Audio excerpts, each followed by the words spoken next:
Yeah.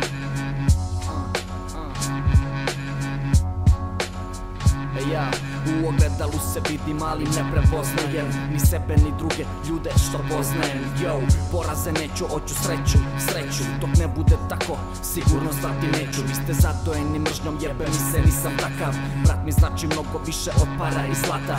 Kucaš mi na vrata, a nož ti je u rukama. Jel da mi skratiš muke ili da pomogneš u mukama?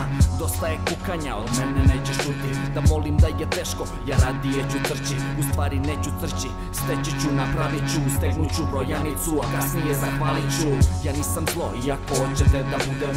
Ja volim pare, ali više volim ljude. Ne drži me kinta, hoću iskreno srce, da čini me živim jednog dana kada umrem.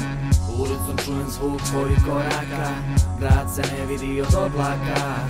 To nije magla, sada vidim sve, vidim te. Ulicom čujem zvuk tvojih koraka, grad se ne vidi od oblaka. To nije magla, sada vidim sve, vidim te.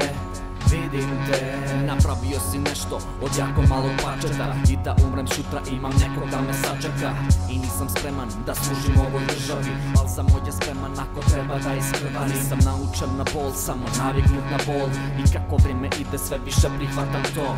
Teško je bilo, teško je i teško biće, opstati u paklu kao anđelsko biće. Ali ima da izdržim, ne zbog sebe već zbog tebe. Kad najteže je bilo, davao si sve za mene. Sve ću da ih čuvam i tak islušaj ovamo. Ako nekog ubiješ, zovi da ga zakopamo.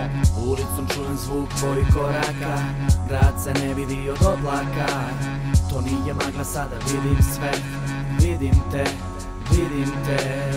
Ulicom čujem zvuk tvojih koraka, grad se ne vidi od oblaka. To nije magla, sada vidim sve, vidim te.